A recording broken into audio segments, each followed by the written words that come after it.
In the first lecture, we learned that the first nations appeared in the Americas. Creole pioneers imagined their colonies as independent republics. They created the first model of the nation state. Then something remarkable happened. This model was copied. It spread across the globe. Anderson calls this piracy. The nation was an invention, but no one could patent it. Anyone could steal the idea. European nationalists were the first pirates. They looked at the American revolutions. They saw that colonies could become nations. They saw that people could rule themselves. They wanted the same thing, but Europe was very different from the Americas. Language became the central issue. In the Americas, language was not a problem. The revolutionaries spoke the same language as their colonial masters. The United States kept English. Spanish America kept Spanish. Language did not divide them from the old empire. Europe was different. Europe was a patchwork of dynastic empires. The Habsburg Empire ruled over Germans, Hungarians, Czechs, Slovaks, Poles, Ukrainians, Italians, and many others. No single language dominated. The empire had no natural national language. In this environment, language became the battlefield. Nationalists argued that their language was ancient and noble. They said it deserved its own state. Who led these movements? Anderson calls them philologist lexicographers. These were intellectuals who studied language. They wrote grammars, they compiled dictionaries, they collected folk songs and fairy tales. They rediscovered national literatures. Examples are everywhere. In Finland, intellectuals created a written Finnish language. Before that, the elite spoke Swedish. In Norway, Ivar Aasen created a new Norwegian language based on rural dialects. In Czechia, Joseph Dobrovolsky wrote the first history of the Czech language. In Hungary, Ferenc Kaczynski became the father of Hungarian literature. These men were not ordinary scholars, they were revolutionaries. They believed that language was the soul of the nation. If you could prove your language was ancient, you could claim your nation was ancient. If your nation was ancient, it deserved independence. Anderson notes a powerful metaphor. European nationalists spoke of awakening from sleep. The nation had been sleeping for centuries. Under foreign rule, it had forgotten itself. Now it was waking up. This metaphor solved a problem. It explained why the nation looked new. It had just woken up, but it was really very old. The Hungarian poet Sándor Petőfi was a leading spirit of the 1848 revolution. He referred to non-Hungarian minorities as ulcers on the body of the motherland. This was not gentle language, but it shows how passionate linguistic nationalism could be. All these grammars and dictionaries needed readers. Who bought them? Anderson identifies the reading classes. First, there were the old elites. Nobles and landed gentry sometimes supported nationalism, but they often had mixed loyalties. Hungarian nobles spoke Latin or German at home. They had to learn Magyar as a political project. Second, there were the new middle classes. Bureaucrats, professionals, and businessmen needed literacy. They needed a shared language for commerce and administration. Print capitalism gave them that language. Third, there were students and teachers. Schools were factories of nationalism. They taught standard languages. They taught national history. They created loyal citizens. But the masses were often slow to join. Many peasants did not care about the nation. They spoke local dialects. They identified with their village or their religion. Nationalists had to work hard to convince them. They had to invite the masses into history.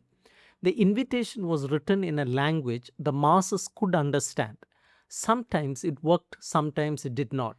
In 1846, Galician peasants faced a choice. Polish revolutionaries offered to abolish serfdom. The Austrian emperor also made promises. The peasants chose the emperor. They massacred the Polish gentry instead of joining them. The nation did not yet mean much to them. The old dynasties watched these popular movements with fear. They saw their empires cracking, they needed a response. Their response was official nationalism. Official nationalism was nationalism from above. It was not spontaneous or popular, it was a conscious policy. The dynasty wrapped itself in national clothing. It claimed to protect the nation. Its real goal was to preserve its own power. Anderson gives several examples. Russia. Tsar Alexander III began a policy of Russification in the 1880s. Russian became the required language in schools. The University of Dorpat was closed because it taught in German. Non Russian peoples were forced to assimilate. The goal was to create a single Russian nation loyal to the Tsar. Britain, the British Empire also created official nationalism. Thomas Macaulay wrote his famous Minute on Education in 1835. He argued that Britain should create English speaking Indians. They would be Indian in blood and color, but English in taste, in opinions, in morals, and in intellect. This was Anglicization. Japan, the Meiji oligarchs copied the European model.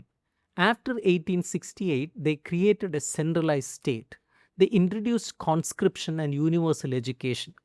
They built a nationalism around the emperor. Japan was late to imperialism, it had to catch up quickly. Here is the contradiction. Official nationalism invited colonized people into the nation. It taught them the imperial language. It gave them modern education, but it also pushed them back. Bipin Chandrapal could become perfectly English. He could speak and write better than many Englishmen. But he could never go to London. He could never rule England. He was stuck in India. He was a stranger in his own land. This created a strange result. The colonial state trained its own enemies. The English educated Indian began to imagine a different nation, not the British Empire, but India itself. The colony became the nation. Anderson uses a powerful image to explain this. He calls it the colonial pilgrimage. A young man from the colonies goes to school. He learns the imperial language. He reads the same books as students in London or Paris. He takes examinations. He gets a job as clerk or a teacher or a low level official. His career moves him around the colony. He goes from one post to another. He meets other men like himself. They share the same education. They speak the same language. They have read the same novels. They are all natives in the eyes of the white rulers. But they cannot go higher. The top jobs are reserved for Europeans. They cannot go to the metropole. London is close to them. Paris is closed. Their pilgrimage ends in the colonial capital. It ends in Rangoon or Accra or Batavia or Saigon. On this journey, these men begin to imagine something new. They begin to imagine the colony as a nation. They look at a map. The map shows a single territory with a single color. It is different from neighboring colonies. It has its own capital, its own postal system, its own currency. They think this could be our country. The Dutch East Indies is a perfect example. Dutch rule created a single territory across thousands of islands. The colonial school system brought Javanese, Sumatrans, Ambonese, and others together. They spoke a common language, not Dutch, but a simplified Malay that became Indonesian. They learned that they were all inlanders, natives. They were all equally inferior in the eyes of the Dutch. Out of the shared inferiority, a nation was born. The inlander became the Indonesian. The colony became the republic. But it did not always work. French Indochina was a single colony. It included Vietnam, Cambodia, and Laos. The French built schools in Hanoi and Saigon. Khmer and Laos students studied there. But then they went home. Their administrative careers were limited to Cambodia or Laos. They could not work in Vietnam, so they imagined smaller nations. Cambodia and Laos broke away from Vietnam. The colonial pilgrimage had different endpoints. It created different nations. Many people confuse nationalism with racism. Anderson says this is a mistake. They are different things. Patriotism is love. It is love for your country. It uses the language of family. motherland, fatherland, homeland. You do not choose your family, you are born into it. That is what makes family love special. It is not based on contracts or interest, it is just there. The nation asks for the ultimate sacrifice, it asks you to die for it. Dying for your country feels noble. Dying for a political party or a labor union does not feel the same. Parties and unions are things you join, you can leave them. You cannot leave your nation. That is why the nation can demand everything. Racism is different. Racism dreams of eternal contamination. It is about biology. A racist believes that a Jew is always a Jew. A black person is always black. No matter what passport they carry, no matter what language they speak, the blood is poison forever. Nationalism thinks about history, it thinks about destiny. You can change your nationality. Immigrants can become citizens. Their children will be fully national. That is not possible under racism. Where does racism come from? Anderson says it comes from class ideology, not nationalism. It comes from aristocrats who believed in blue blood. It comes from slave owners who believed in natural hierarchy. Colonialism borrowed these ideas. It created the myth of white solidarity. It taught that all whites were superior to all natives. This justified domination. But authentic nationalism resists racism. Look at Jose Rizal, the Filipino nationalist. He wrote his famous poem Ultimo Adios as he waited execution by the Spanish. He does not mention the nationality of his executioners.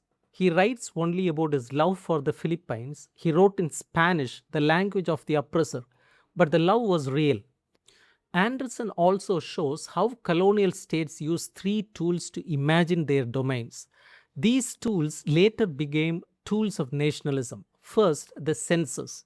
The colonial census sorted people into categories. It asked, are you Malay, Chinese, Indian, or Javanese? It forced everyone into a single box. You could not be multiple things, you could not change your box. Over time, these categories became real. People began to identify with their census label. The census imagined the categories, then the people filled them in. Second, the map. The colonial map drew lines that did not exist on the ground. It showed colonies as separate pieces of a puzzle. British colonies were pink, French colonies were blue, Dutch colonies were yellow. Each piece had a clear border. People began to see these pieces as natural. The map became a logo. It appeared on school books and government buildings. It entered the popular imagination. When nationalists dreamed of independence, they dreamed of the map. Third, the museum. The colonial state restored ancient monuments. It excavated Angkor Wat and the Borobudur. It claimed these monuments as the heritage of the colony. This created a new kind of ancestry. The nation could look back at these ruins and say, these are our ancestors. The fact that the builders were Hindu or Buddhist did not matter. The nation inherited them anyway. These three tools created a grammar. They taught people to see their world as a collection of separate, bounded ancient nations.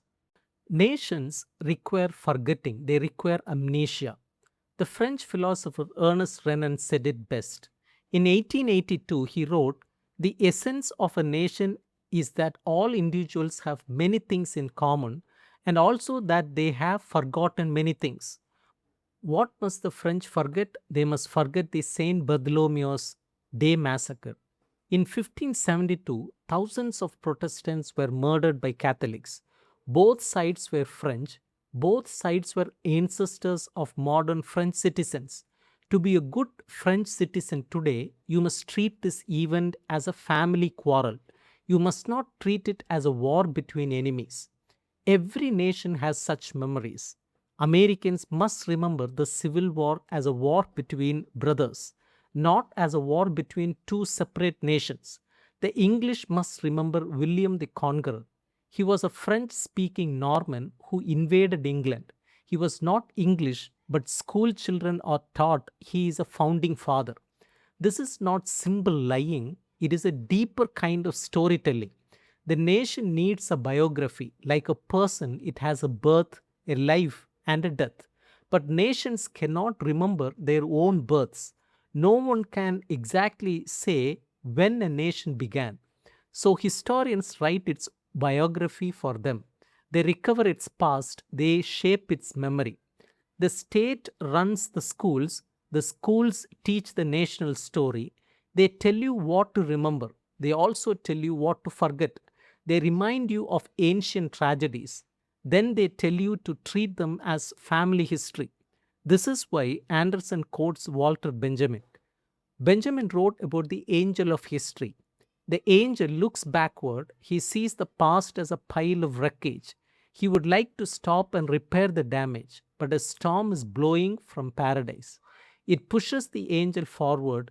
The storm is progress.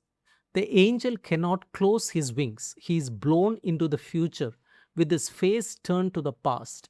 Nations are like this. They are always looking backward. They are always claiming ancient roots, but they are also being pushed forward. They are modern creations. They cannot escape the present. Anderson wrote Imagine Communities in 1983. At that time, many people believed nationalism was dying. They thought socialism would replace it. They thought global capitalism would make borders irrelevant. Anderson disagreed. He pointed to the wars in Indochina, Vietnam, Cambodia, and China were all socialist states, yet they fought each other. They fought as nations. The Soviet Union was also socialist, but it acted like a dynastic empire. It was the heir of the Tsars, not the precursor of a global order. Today, nationalism is stronger than ever. Every year, new nations apply to join the United Nations. Old nations face challenges from subnationalisms within. Scotland wants to leave the United Kingdom, Catalonia wants to leave Spain, Quebec wants to leave Canada. The end of nationalism is nowhere in sight. Why does nationalism have such power? Because it gives meaning to individual lives. It connects each person to something larger. We are born alone, we die alone, but the nation is eternal. It was here before us, it will be here after us. Our ancestors built it, our children will inherit it. This is a kind of immortality. It is not the immortality of heaven, it is the immortality of memory. We live on in the nation. We are forgotten as individuals, but we are remembered as part of the people.